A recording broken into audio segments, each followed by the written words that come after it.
I'm Katie Pavlich, townhall.com, and I'm here with Congressman Graves. How are you doing today? Doing great. What a fantastic event this has been today. And is this your first time at CPAC? This is my first time at CPAC, so a great honor to be here to have the opportunity to speak to everyone. So what is your first impression of the crowd then, since this is your first time? Oh, a phenomenal crowd, very excited, and I know they have a very positive vision for our nation. They want to see things get back on track. They're energized, they're ready for the elections, and I think they're going to get behind a good Republican nominee, whomever it is, and get this nation turned around. Speaking of Republican nominees, this week we saw Rick Santorum sweep Colorado, Missouri, and Minnesota all in one night. How do you react to that? Well, I think it shows that voters all across the nation are open to all the candidates. They see good in each one of them, great ideas, a great vision from each one.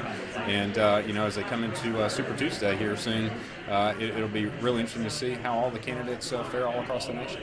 On the same topic of voting, there's a lot of youth voters here today. I think there's about 4,000 college students here. It takes a pretty big chunk of the CPAC population.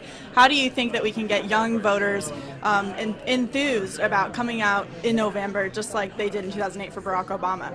Well, the number one thing we can do is let them know that their future depends on them being engaged in the process. If they allow everyone else to decide their future and the amount of debt they're going to owe, they're going to be greatly disappointed come later on. I say get involved, get behind a candidate you like, and determine your own destiny and the destiny of this great nation. We're counting on that generation to do it.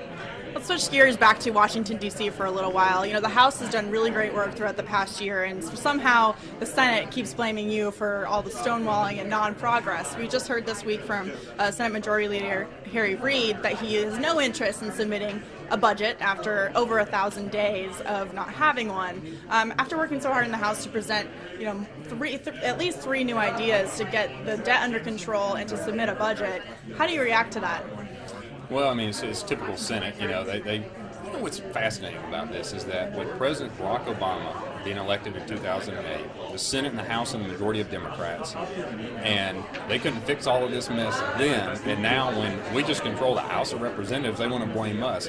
I mean, it's a great game of blame right now, and whenever somebody does that, of course I have 3 children, whenever somebody's pointing the finger, generally it should be pointed right back at them, and that's why they're trying to deflect a little bit. But the House has done an incredible job this year of passing some very positive, pro-growth, limited government, lower taxes, personal responsibility legislation to the Senate. They put it on the table. It's a big table in the Senate full of a lot of good stuff.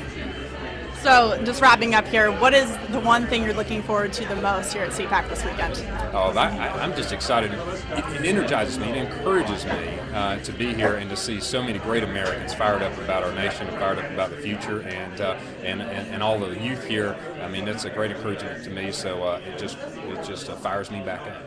Congressman Graves, thank you so much for your time today. Appreciate it. Thank you very much.